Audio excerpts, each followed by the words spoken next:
आध्यात्मिक चेतनाओं को आज सुना,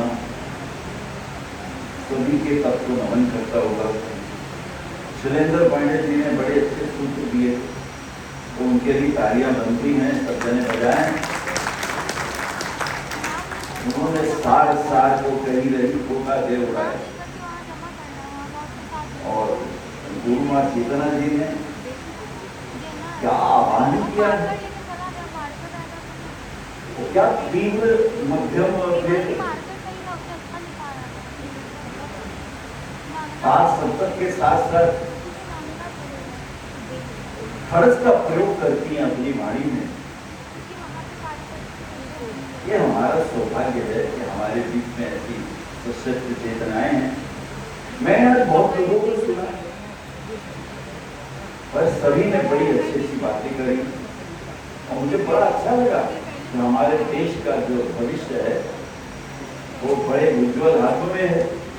मैं उन बातों को नहीं कहूँगा जो रील के माध्यम से व्यर्थ का प्रोपेगेंडा करते हैं, उनको प्रोत्साहित नहीं करता, लेकिन ज्ञान की चर्चा होनी चाहिए, संक्षिप्त होनी चाहिए, सारगर्भित होनी चाहिए। उस दृष्टिकोण से आज बहुत अच्छी बातें हुई।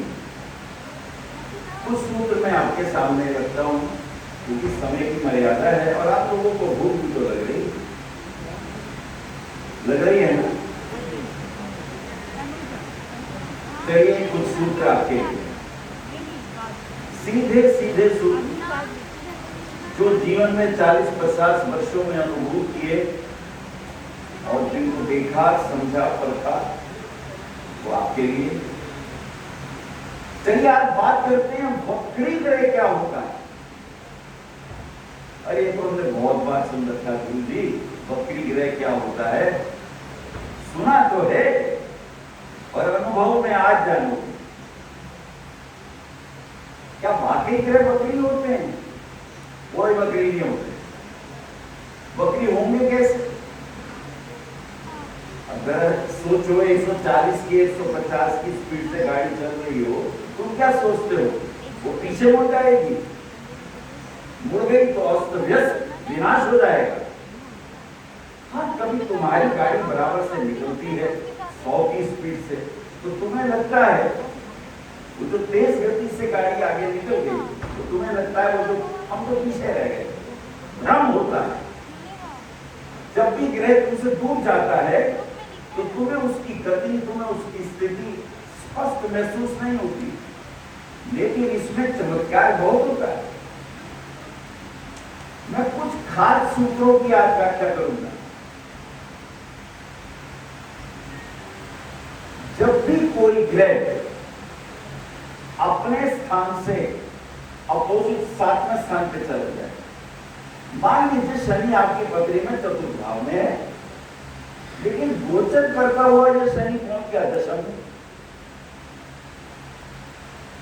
इस स्थान के वक्रत्व का क्या महत्व होता है? यह है महत्वपूर्ण, क्योंकि भावार्थ भावम के सिद्धांत के अनुसार सप्तम भाव का भावार्थ भावम लगन होता है। ये तो आप सब जानते हैं ना। ये देखना हो कि तुम्हें गृहस्थी का सुख मिलेगा नहीं मिलेगा, पति पत्नी का, अभी शैलेंद्र जी ने अच्छे सूत्र दिए D12 से। आज सीधा लगन से देखो, एक और सूत्र का आनंद लो। भावार्थ भावम, अगर सप्तम भाव से अपनी धर्मपति बोलो तो कोई आके कहे गुरु जी ये बताओ मेरी गृहस्थी कैसे चलेगी? क्या मुझे गृहस्थी का सुख मिलेगा? पति पत्नी के सुख है? तो सीधा लगन देख लो। 7th हाउस का भावार्थ भाव लगन हुआ। अब अगर लगन में शुभ ग्रह हैं, चाहे तो हो बुध, चाहे हो गुरु, चाहे हो शुक्र और चाहे हो श्रेष्ठ चंद्रमा। अब चूंकि 7th का जो भावम है, भावार्थ मैंने से, भावम मैंने तक, भावार्थ भावम, अगर उसके अपोजिट में शुभ ग्रह बैठा है, वो शुभ ग्रह 7th हाउस के भविष्य की भविष्यवाणी कर रहा है। 7th हाउस हमारे लाइफ पार्टनर का है, लाइफ पार्टनर जो मुझे मिलेगा वो मुझे सुखमय मिलेगा, वो मुझे आनंद की वृद्धि करेगा। क्या मेरे उसके विचारों में आनंद रहेगा? क्या हम मिलजुल के वंश वृद्धि की ओर, सामाजिक रीति रिवाजों की ओर, अपने कर्तव्यों की ओर बढ़ेंगे? तो इसका सूत्र क्या है? इसका सूत्र ये है, उस भावार्थ के भाव में देखो कोई शुभ ग्रह है, हाँ है गुरु जी, तो जाओ बेटा तुम्हारा जीवन अच्छा गुजरेगा। बेशक स्ट्रगल और संघर्ष रहे लेकिन जीवन सुखी गुजरेगा। और अगर वहां पर मंगल आ जाए, वहां शनि आ जाए, वहां राहु केतु के प्रभाव आ जाए, तो समझ लो तुम्हारा जो भावार्थ का भावन है उसका जो भविष्य है वहां एक प्रश्न चिन्ह लगा हुआ है। वो कहता है संघर्ष करने पड़ेंगे। अच्छा गुरु जी कौन सा संघर्ष करने पड़ेंगे? शनि का है, शनि कहता है कर्तव्यों का बोध पूरा होना चाहिए। शनि प्रोग्रेसिव प्लैनेट है। आप देखिए काल पुरुष की कुंडली के 10वें और 11वें भाव के स्वामी है शनि। तो शनि आपके कार्मिक कर्मों के आपके संकेतक हैं। द्रोणाचार्य को कृष्ण ने मरवा दिया, भीष्म पितामह को भी मरवाया और कर्ण को भी उन्होंने छल से मरवा दिया। क्या कारण था?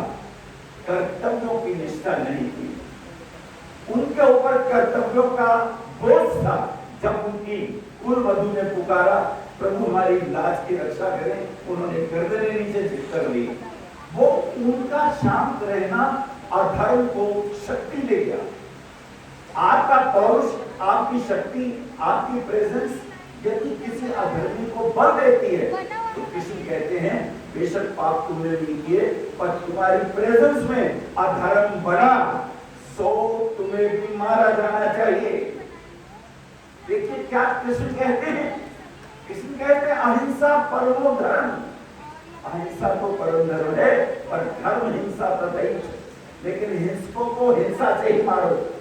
अब जो तुम्हारी बात ना समझते हो, जो तुम्हें लूटते हो, जो व्यभिचारी हो, जो लुटेरे हो, जो तुम्हारी संस्कृति के भक्षक हो, कृष्ण कहता है, भगवान कृष्ण का एक ही सूत्र है, उनको उसी भाषा में जवाब दो।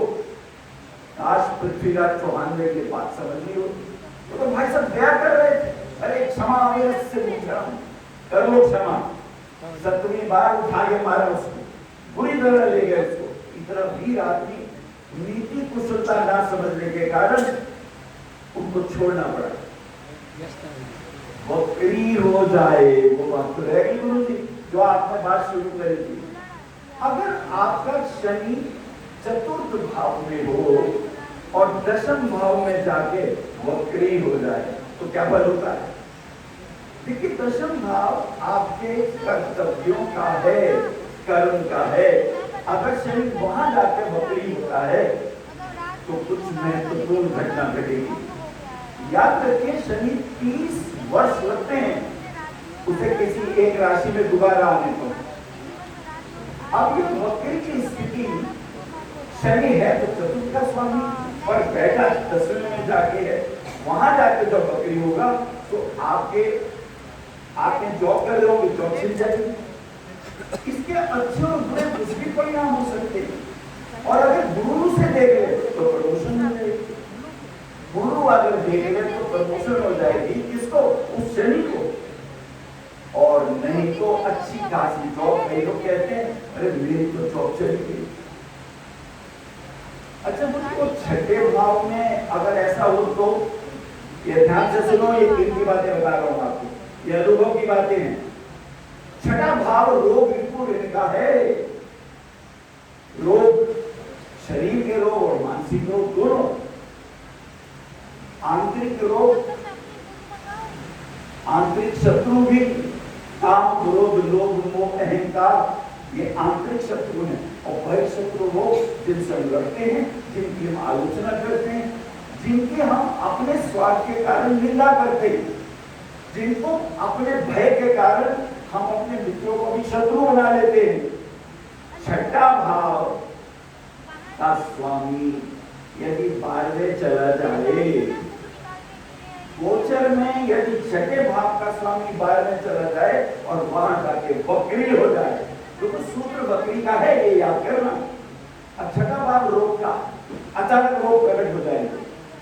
आप कहेंगे ये तो 5-6 साल पहले हुआ था, अचानक पता नहीं क्यों हो गया। अब इसलिए हुआ, रिपु शत्रु भी, कोर्ट कचहरी भी, छठा भाव ऋण कर्जे का भी।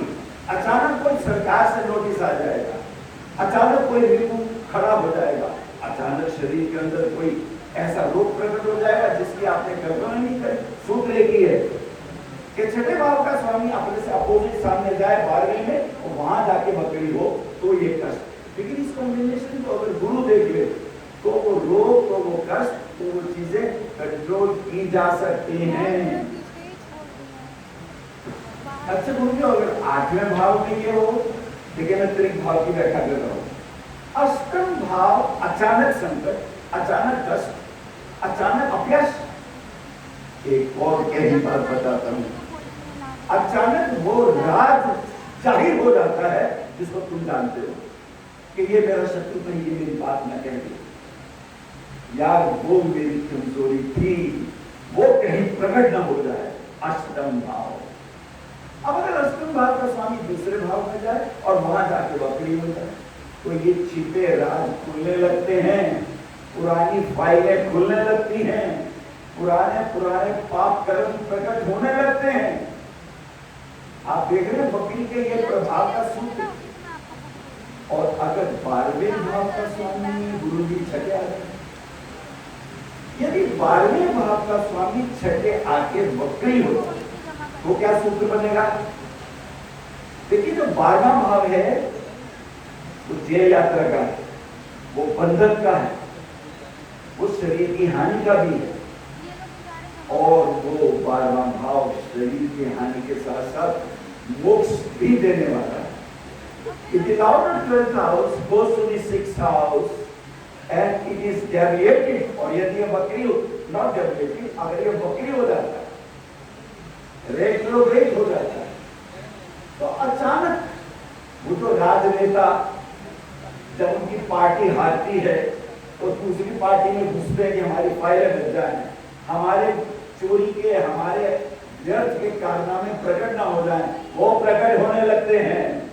इसको बचाता कौन है? जुपिटर। ये जुपिटर गुरु जी को बचाता है भाई, शनि सबसे लास्ट है। आपका जीवन चक्र देखें, शनि सबसे लास्ट है। शनि कौन है? कर्म अधिकारी, कर्तव्यों का बोध शनि देते हैं। और उसके साथ अंदर की तरफ प्लैनेट है गुरु। गुरु आपकी देह है, गुरु आपका शरीर है। बीएमएम में गुरु को देह कहते हैं। You are yourself Jupiter in Tribhuvan. और ये जो गुरु है ये देह और देह से भी ज्यादा इसका स्वरूप क्या बनता है? ये आपको अपना परिचय देता है। मंगल फिजिकल बॉडी बनती है और मंगल तेज का भी, शक्ति का भी कारक है। ये सूत्र इतने कीमती हैं कि चंद्रमा, अब आप देखते हो कि चंद्रमा भयभीत ही रहेगा, उस बेचारे के चारों तरफ राहु केतु घूम रहे हैं। चंद्रमा का तो स्वभाव ही है। और चंद्रमा अगर उच्च का है, चंद्रमा के पास अगर शुभ एस्पेक्ट है तो वो भय का मुकाबला करता है। और नीच का वो पाप प्रभाव में हो तो उसको पर ये कष्ट तो स्वभाव पर रहेंगे। और ये राहु केतु पिछले जन्मों के और इस जन्म में भी जो आपने दुराचरण किए हैं, जो आपने द्रोह किया है, जो आपने मित्रों से छल किया है, जो आपने अपने ही परिवार में भाई से, मित्र से, पत्नी से द्रोह किया है, छल किया है, ये उसको प्रकट करने की ताकत रखते हैं।